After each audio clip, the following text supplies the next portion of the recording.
Sir मैंने ये भी देखा है कि किसी महिला के साथ अगर जुर्म अत्याचार या रेप बलात्कार होता है तो बहुत से लोग ये सोचते हैं कि हमारे कास्ट का नहीं है, हमारे जाति का नहीं है, हमारे पार्टी का नहीं है, हम क्यों उसका सपोर्ट करें। वो तो उस पार्टी का, वो तो उसके जाति के, उसके लोग हैं। नहीं, मेरा मानना है सर कि किसी भी बहन की इज्जत लूटती है तो हर कास्ट के लोग, हर पार्टी के लोग उस बहन को न्याय और इंसाफ दिलाने के लिए खड़े हैं। वहाँ ये नहीं देखना चाहिए कि वो समाजवादी पार्टी का, बीएसपी का, भाजपा का, कांग्रेस का या किसी भी दल का। जी बहुत बहुत धन्यवाद। मैं अंगद कुमार जी। सबसे पहले तो मैं आपके चैनल को बहुत बहुत धन्यवाद देना चाहूँगा और आपके चैनल के जितने भी जनता आपके लोग जुड़े हैं, मैं सबको तहे दिल से शुक्रिया और धन्यवाद देना चाहूँगा। और आपको सबसे पहले कि आपने कुछ उस काबिल समझा। और जी बहुत बहुत। और हमारे भाई हैं, आपका साथ अपना परिचय दीजिए थोड़ा सा। जय भीम जय भारत। मेरा नाम उपेंद्र कुमार सक्सेना है और मैं युवा समाज के साथ चलने का काम करता हूं। और हमारे सत्या भैया जो बहुत ही मीडिया के बहुत ही अच्छे जानकार है और साथ साथ सभी ज़िले में जा कर हर जगह सबको युवाओं को प्रतिभा को खोज करते हैं। दोस्तों, मैंने कहा ना कि प्रतिभा किसी प्रकार की होती है, हम लोगों को जानना जरूरी है। और आज तक हम आप लोगों को, सिंगरों को, तो कुछ नई नई चीज़ों को दिखाने की कोशिश की है, लेकिन आज हम एक ऐसे मुद्दे पर बात करेंगे जिस मुद्दे का नाम होगा संवैधानिक चर्चा। संविधान लागू हुआ था, कब लागू हुआ और संविधान के अंतर्गत क्या क्या चीज़ें होती हैं और हमें संविधान क्या क्या अधिकार दिया हुआ है कि हम लोग जो मन चाहे सो कर। भाई ये बताइए कि सबसे पहले ये बताइए कि आप सभी को पता है कि हम जब कोई भी काम करते हैं तो कहीं ना कहीं हमें स्वतंत्रता होती है। बहुत से हमारे साथी हैं जो कि देख रहे हैं, उनको ये नहीं पता होता है कि हम किस एक्ट के तहत हमें जो है कि छूट मिली है कि हम कुछ भी कर सकते हैं। जी सबसे पहली बात तो बाबा साहब ने जो संविधान दिया 26 जनवरी 1950 को, तो सबसे पहली बात तो उन्होंने कहा कि ये मुल्क, ये भारत, ये सबका है और सबको स्वतंत्रता का अधिकार है और सबको बराबरी का दर्जा दिया गया। और बाबा साहब ने ये भी कहा कि जो भी अपना किसी भी क्षेत्र में बढ़ना चाहता है तो इस संविधान को यूज करके उसके दायरे में रह के आगे बढ़ सकता है। और स्वतंत्रता का अधिकार जो हमारे बाबा साहब ने अनुच्छेद 14 के तहत, अनुच्छेद 15 के तहत और फंडामेंटल राइट दिए और जीने का अधिकार दिया और अपने अपने धर्म, अपने अपने मज़हब को मानने का अधिकार दिया और उसमें फ्रीडम एक्सप्रेशन दिया, बोलने का आज़ादी दिया। और जो संविधान के खिलाफ अगर बोलता है, चाहे संविधान के खिलाफ काम करता है, तो उसमें भी बाबा साहब ने कहा कि अगर कोई भी संविधान देश के खिलाफ बोलता है तो आप उसे एक्शन ले सकते हैं, उस संविधानिक तरीके से उसे कानूनी कार्रवाई कर सकते हैं। कोई भी काम करने के लिए, मतलब कोई भी काम करिए, वो संविधान के दायरे में रहना चाहिए। अगर आपको लगता है कि अगर मुझे कोई दबा रहा है, कोई सता रहा है, तो आप संवैधानिक तरीके से एक्शन लीजिए, उस पर केस बुक करिए। तो हमारे बाबा साहब ने संविधान में हर चीज़ का प्रावधान डाला, लेकिन बाबा साहब के संविधान में कभी भी ये नहीं दिए कि आप किसी को कुछ जवाब देने के लिए आप कानून को हाथ में ले सकते हो। नहीं, वो कानून को हाथ में लेने के लिए कभी भी नहीं कहे। और संविधान में इसलिए हर एक व्यक्ति, हर एक नागरिक को सोचना चाहिए, हर एक भाई, हर एक बहन को सोचना चाहिए कि हमको स्वतंत्रता का अधिकार है, लेकिन इसका ये मतलब नहीं कि हम किसी को मार दें, इसका ये मतलब नहीं कि किसी बहन बेटी की इज्जत लूट लें, इसका ये मतलब नहीं कि किसी के साथ जातिवाद कर लें। ये हमारा भारतीय संविधान स्वतंत्रता का अधिकार नहीं देता, बल्कि स्वतंत्रता का अधिकार ये देता है कि एक दूसरे का सम्मान करिए, सबको आगे बढ़ाइए और जो अच्छा है उसके साथ रहिए और जो बुरा है उसको भी समझाने का काम करिए, वो जरूर समझेगा, तभी आप स्वतंत्रता का अधिकार अच्छे से पा सकते हैं।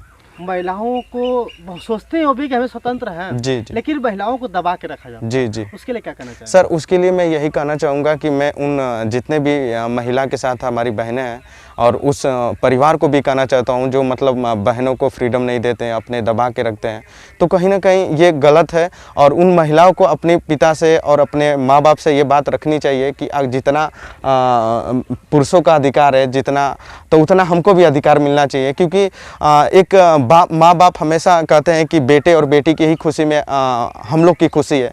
तो बेटी जब कुछ करना चाहती है, बेटी जब आगे बढ़ना चाहती है, बेटी जब आपसे फ्रीडम मांग रही है, तो आपको सपोर्ट और सम्मान करना चाहिए। और बहुत से हमारे देश में महिला मतलब आगे कहीं ना कहीं गई हैं, जो अपने पैर पर खड़े होकर बहुत से अच्छे अच्छे पद पे भी गई हैं। तो जैसे महिलाओं की पति है जी लड़कियों के पिता हैं, जी ये लोग कहते हैं कि हमारी बेटी सब कुछ करे या न करे, पढ़ाई तो करा देते हैं, लेकिन पढ़ाई के स्तर से उन्हें छूट नहीं मिलती है कि आप ये कर सको। जी जी तो उनको क्या कहना चाहते हैं सर, family सर वालों उन फैमिली वालों से मैं यही रिक्वेस्ट करूंगा कि जितना आप अपने बेटे को मतलब फ्रीडम देते हैं और मतलब पढ़ाते हैं कि बेटा पढ़ के तुम ये काम करना, उतना आप अपने बेटी पर भी भरोसा रखिए और ज़रूर एक अच्छा रिस्पांस देंगे। और मैं जानता हूं कि कुछ समाज में बुराइयां हैं, उसके कारण मतलब माँ बाप डरते हैं, लेकिन ऐसा नहीं है। समाज में बुरे लोग हैं तो बहुत से अच्छे भी लोग हैं, तो ये सबको समझना चाहिए। उन माँ बाप से मैं रिक्वेस्ट करना चाहूँगा कि आप जितना अपने बेटे को फ्रीडम देते हैं उतना अपनी बेटी को भी दीजिए, अपने महिलाओं का सम्मान करिए, ज़रूर आप एक अच्छा रिस्पांस पाएंगे। लड़की की शादी हो जाती है, शादी होने के बाद और उनको पति से, या एक चीज़ और बता दें कि हर किसी को प्यार करने का अधिकार होता है। जी सर जी। हर किसी को प्यार करने का अधिकार है, चाहे लड़का हो या चाहे लड़की, चाहे कोई भी हो। और महिला जब कोई लड़की भी किसी प्यार के अच्छा प्यार कर लेती है, माने कि उससे जाल में फंस जाती है, तो कहीं ना कहीं उनको धोखा मिलता है। तो महिलाएं सोचती हैं कि अब हमारा कुछ सब कुछ खत्म होता है। अक्सर देखे होंगे कि वो फांसी पर लटकती हुई मिलती हैं, न कहीं जहर भी खा लेती हैं। नहीं, आप देख सकते हैं बहुत से ऐसे मामले आते हैं। जी जी जी तो उसके लिए क्या प्रावधान है कि अगर उसके साथ कोई गलती करता है लड़का, तो उसके लिए क्या किया जा सकता है? अब तो देखिए कहीं ना कहीं ये जो आप बात बहुत अच्छा लगा कि ये आप ये सवाल किए हैं, क्योंकि ये सवाल होना भी चाहिए, क्योंकि हमारे समाज में बहुत इससे दबाया जाता है। ये बात सही है। देखिए, अगर कोई भी, मैं माँ बाप से रिक्वेस्ट करना चाहूँगा, लड़की के भी माँ बाप से और लड़के के माँ बाप से। देखिए, कहने का मतलब ये है कि जैसे लड़के का जो माँ बाप रहते हैं तो अपनी लड़की से मतलब एक बार अपने लड़के से पूछते हैं कि आपको लड़की कैसे चाहिए, ऐसे चाहिए वैसे चाहिए, लड़का बताता भी है। बहुत से नहीं भी बताते हैं, अच्छी बात है। लेकिन हमारे जो बहन हैं, जो मतलब एक अपनी मर्जी से शादी करना चाहती हैं सब, तो वो लोग कहीं ना कहीं जो मतलब माँ बाप के जो लड़की के माँ बाप रहते हैं उतना फ्रीडम नहीं देते हैं। वो लोग कहते हैं कि देखो मैं ऐसा लड़का दे दिया तो आपको उसी पे करना है। तो वहाँ पे देखिए, हम ये कहना चाह रहे हैं कि देखिए, मैं ये नहीं कहूँगा कि एक दूसरे से ही मतलब प्यार में ही मतलब अच्छे शादी होता है, लेकिन आप अरेंज भी मैरिज कर रहे हैं तो कहीं ना कहीं जितना आप लड़के को समझ रहे हो उतना लड़की को भी समझना चाहिए। और दूसरी बात की फ्रीडम की जो बात कर रहे हैं कि मतलब महिलाओं को चाहे बहनों को एक अपना दिल की बात रखनी चाहिए अपने माँ बाप से कि माँ चाहे पिता, हमको ऐसा लड़का चाहिए और ऐसा होगा तभी हम शादी करेंगे, अन्यथा नहीं करेंगे, हम अपने हिसाब से करना चाहेंगे। फिर उस लड़के को जो हमारे हिसाब से लड़का रहेगा, फिर मैं आपको बताऊँगा, अपने माँ बाप को बताइए कि मुझे ऐसा लड़का चाहिए, ताकि हमको एक अच्छा मतलब परिवार मिले, अच्छा सोच मिले, अच्छा समाज में मतलब योगदान मिले, तभी तो परिवार मजबूत होता है, तभी समाज मजबूत होता है। शादी करनी होगी। जब महिला के साथ आप इतना दिन से शादी का संबंध बना रहे हैं तो शादी क्यों नहीं करेंगे आप? शादी की इजाज़त क्यों नहीं दी, क्यों दिए उनको बताइए? और लड़का है सफाई कर्मी में, बताइए कौन सा DMSP है?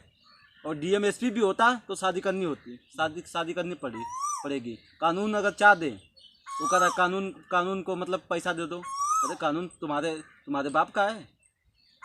हाँ, मतलब कानून में रहकर कोई भी काम सिस्टम से काम करेंगे तो आपको कानून मानेगा भी और सिस्टम ढंग से काम भी करेगा। इसलिए हम बोले कि शादी करनी होगी, चाहे कोई भी जोर लगा लो, ठीक है? उत्पीड़न के लिए हमें डरना नहीं है, लड़ना है। और जब तक हमें जीत नहीं है तब तक लड़ना है। हाँ, समानता का अधिकार नहीं था महिलाओं को। जाति भेदभाव जो आर्टिकल 50 है, उस पर जाति धर्म लिंग के आधार पर भेदभाव नहीं किया जा सकता है। अगर किसी के घर बच्ची पैदा होती है तो दुख मनाता है कि अरे हमारे घर तो तकलीफ होती है कि बच्ची आ गई, अरे तुम सुख मनाओ तुम्हारे घर बच्ची पैदा हुई है। महिलाओं के लिए जी, जो महिलाएं दिक्कतें झेलती हैं उसको हमें समझना है जी, और महिलाओं को भी समझना है। अगर बात बन सकती है तो बनाने की कोशिश करें, क्योंकि कहते हैं ना भैया कि एक हाथों से ताली नहीं बजती जी। तो अगर आप चाहेंगे तो प्यार हो सकता है दोबारा। अगर झगड़ा हुआ है तो प्यार हो सकता है। अगर कोई दबंगई करना चाहता है तो भाई उसके लिए आपको अधिकार देता है संविधान। बहुत से लड़के हैं जो बेरोजगार पड़े हुए हैं और वो चाहते हैं कि मैं कुछ पढ़ाई करूं, पढ़ाई करने के बाद फिर भी उसी स्थिति में चले जाते हैं, चाह के भी नहीं कुछ कर पाते हैं। तो उनके क्या कहना चाहेंगे? सर मैं कहूँगा यही कि समाज में जो मतलब युवा हैं पढ़े लिखे जो पैसे के कारण आगे नहीं बढ़ सकते, और उसमें कुछ हमारी बहनें भी हैं जो पैसे के कारण नहीं मतलब मतलब आगे बढ़ पाते हैं।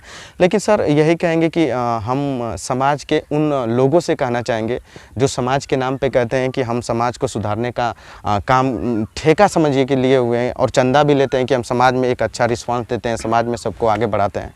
तो मैं उन लोगों से रिक्वेस्ट करना चाहूँगा कि अगर आप समाज में एक अच्छा रिस्पांस देते हैं, समाज में आपकी जिम्मेदारी है एक अच्छा समाज बनाना, तो हर समाज में हर गांव में एक पढ़ा लिखा युवा, एक बहन मिल जाएगा आपको जो पैसे के कारण आगे नहीं बढ़ पाता, जो क्वालिटी, अनुभव, ज्ञान, क्षमता सब कुछ है, जो पैसे के कारण नहीं बढ़ पाता है। तो मैं उन लोगों से यही रिक्वेस्ट करना चाहूँगा कि आप ऐसे ऐसे लोगों से जुड़िए और ऐसे ऐसे युवाओं से बात रखिए, ऐसे ऐसे बहनों से बात रखिए। आप हर गांव में एक योजना चलाइए कि जो भी इस गांव का बच्चा, चाहे जो भी इस गांव की महिला, चाहे लड़की, कोई भी पढ़ना चाहती है और आगे बढ़ना चाहती है, चाहे आगे बढ़ना चाहता है, तो हम लोग उसे आर्थिक स्थिति से मजबूत करेंगे और उसे उसके रास्ते पर, उसके मंजिल पर पहुँचाने का काम करेंगे। अभी सरकार ने लागू किया हुआ है लॉकडाउन, जी जी, जिसमें दिखा गया है कि बहुत से कड़ाई करनी है। जी, जो सरकार लागू करती है, जो भी अधिकार अपना मान लीजिए, उसको एक कहते हैं ना, उसको गाइडलाइंस जो जी जी जी जी, गाइडलाइंस का लोग बहुत विरोध करते हैं, जी, है ना जी। तो उस गाइडलाइंस के लिए हमें क्या करना चाहिए? बहुत, लेकिन देखिए सरकार की जो भी गाइडलाइंस है तो उसको मेरा मानना है कि हर एक भारतीय को मानना चाहिए, क्योंकि सरकार जब संवैधानिक पद पे है तो संविधान के पद पे अगर संवैधानिक दायरे में रह के अगर गाइडलाइंस जारी करती है तो हर एक मतलब भारतीय को, हमको, आपको, सबको बल्कि उस गाइडलाइंस को पालन करना चाहिए और उसका सम्मान करना चाहिए किसी भी सरकारों को।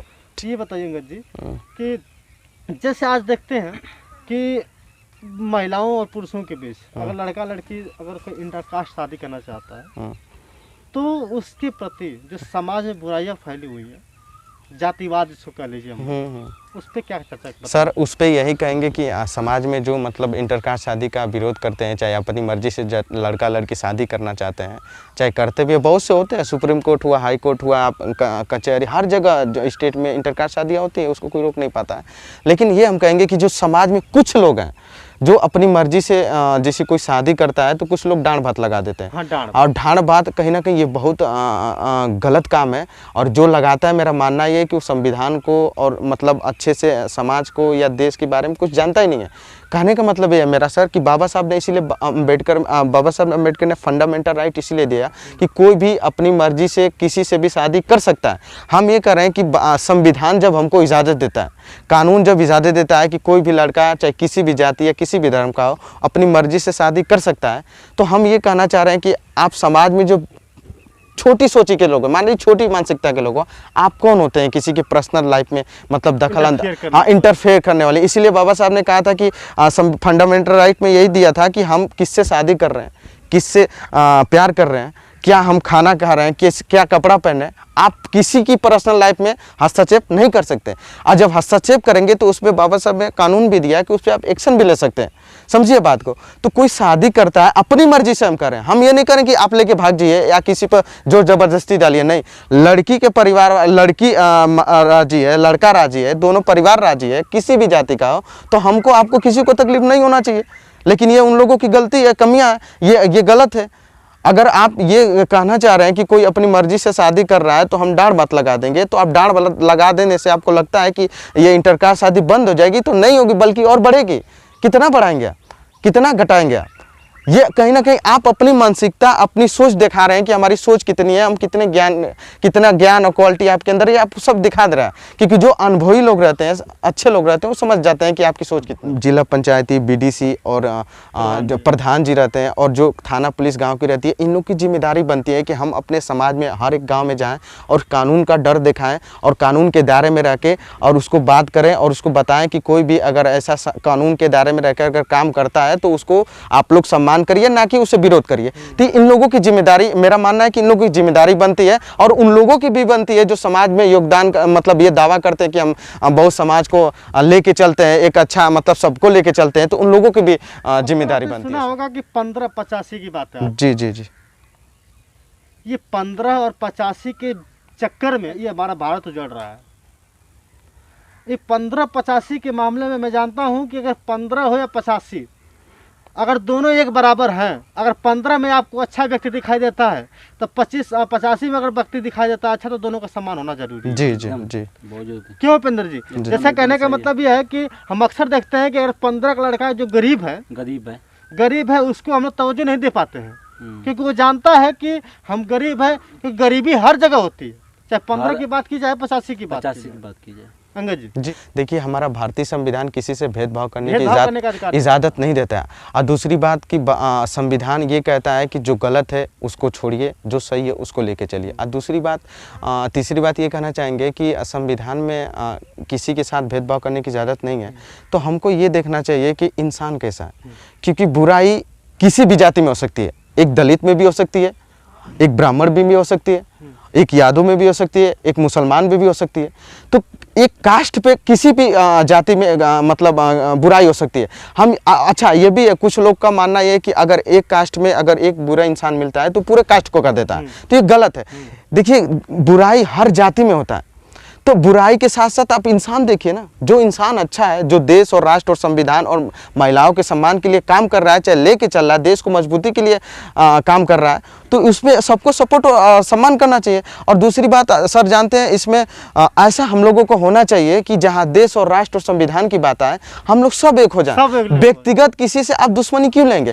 विचारों की अगर आपको लड़ाई है तो रखिए, लेकिन व्यक्तिगत जहाँ देश की बात आएगी, सबसे पहले बाबा साहब ने इसीलिए कहा था कि मैंने कभी भी राष्ट्रद्रोह काम नहीं किया, लेकिन मैं विश्वास दिलाता हूं कि मैं कभी भी भारत की प्रतिष्ठा पर आंच आने नहीं दूंगा। मतलब उनका मानना यह था कि जो भी देश में बुराइयां चल रही उसको लड़ेंगे हम, लेकिन जहां देश की बात आएगी सबसे पहले हम खड़े रहेंगे, सबसे पहले खड़े रहेंगे, उसमें कोई जाति के आधार पर हमें नहीं देखना चाहेगा। तो ये उनका विचार को, जो संविधान को जो दिल से मानता है, वो उसका सबसे मेन और अहम मुद्दा ये होना चाहिए कि सबसे पहले देश हमारा कैसे मजबूत होके, संविधान के कैसे हमारा मजबूत होके, ये चीज होना चाहिए, ये सबसे पहले होना चाहिए। के चक्कर में आज तक हम उजड़ते आए हैं जी, और उजड़ जाएंगे जी।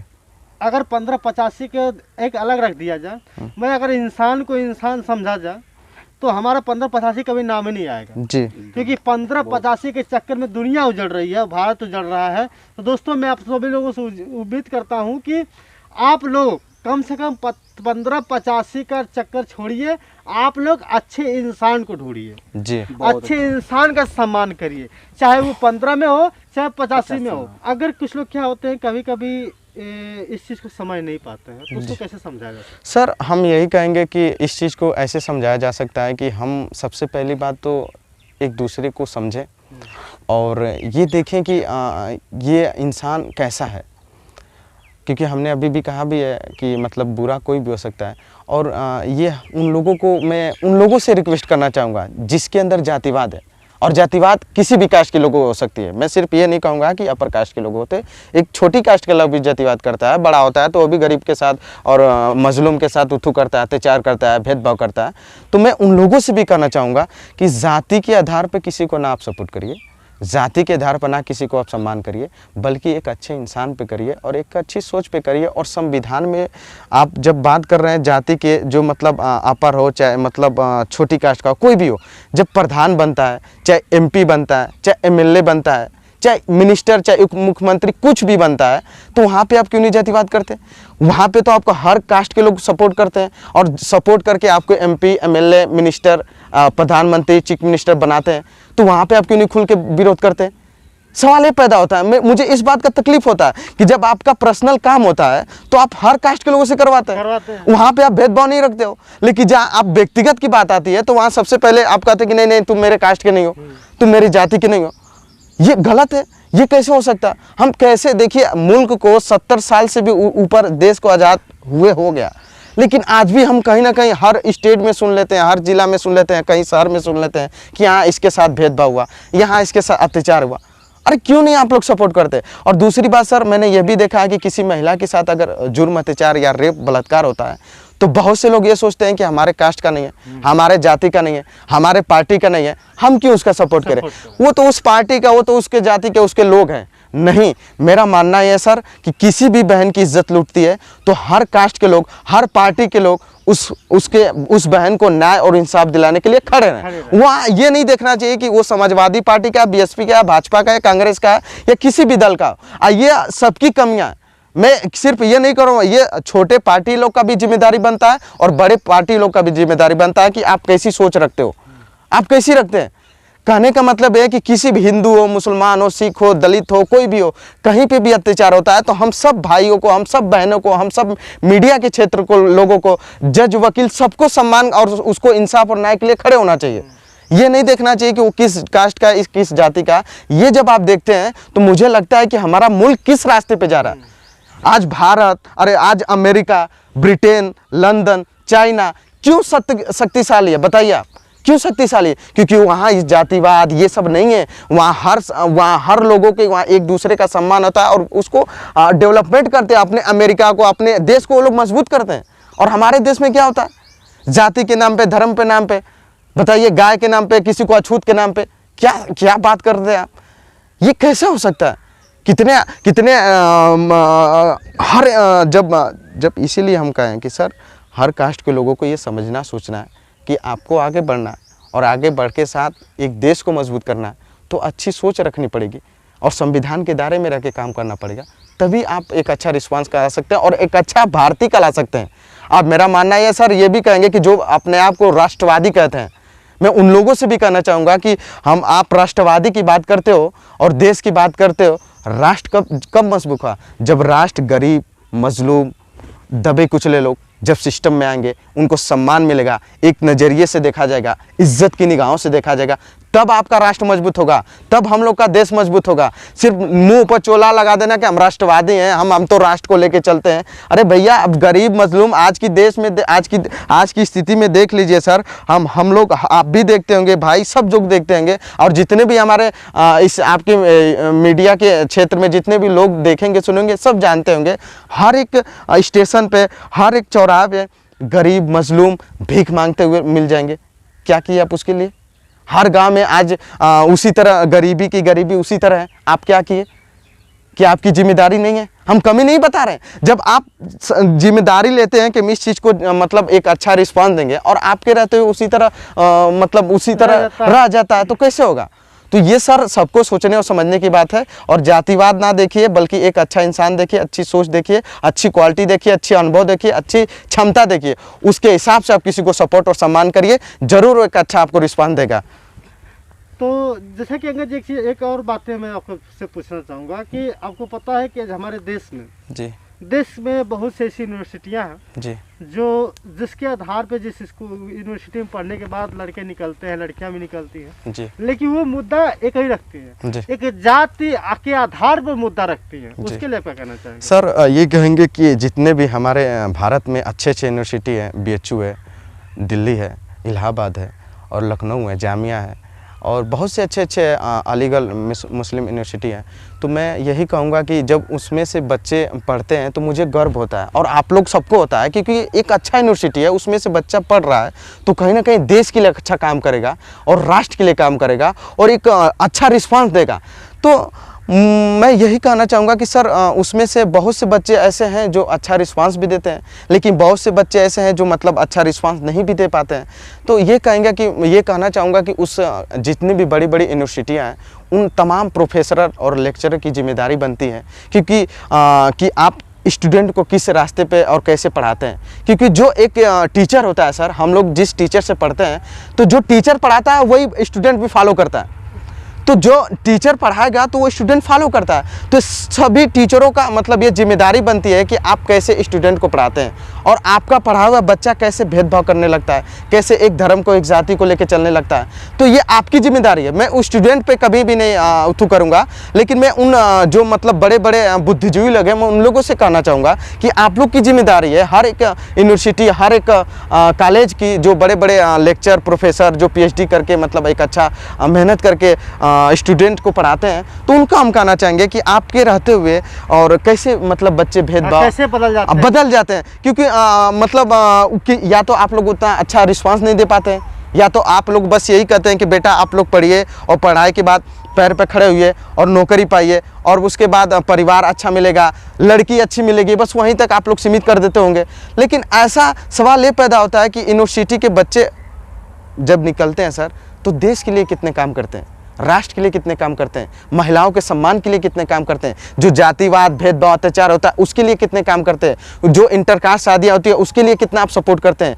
ये सबको सोचने और समझने की बात है, क्योंकि ये पढ़े लिखे समझदार व्यक्तियों का सबसे पहले जिम्मेदारी बनती है। हम उस जो नहीं समझता है उससे हम उम्मीद क्या रखेंगे, लेकिन जो समझदार है वो जब नहीं समझने जैसा बात करेगा तो फिर हम क्या उम्मीद रखेंगे, बताइए सर। दोस्तों हमारे साथ मौजूद थे अंगद जी, जो एक एमए के छात्र हैं, फाइनल ईयर के छात्र हैं और संविधान पे चर्चा की जा रही थी। हमारे साथ मौजूद हैं उपेंद्र जी, ये भी अच्छे कह दें तो संविधान के ऊपर हमेशा चर्चा करते हैं, संविधान को लेकर चलने की कोशिश करते रहते हैं और लोगों में अच्छे सुझाव दे रहे हैं।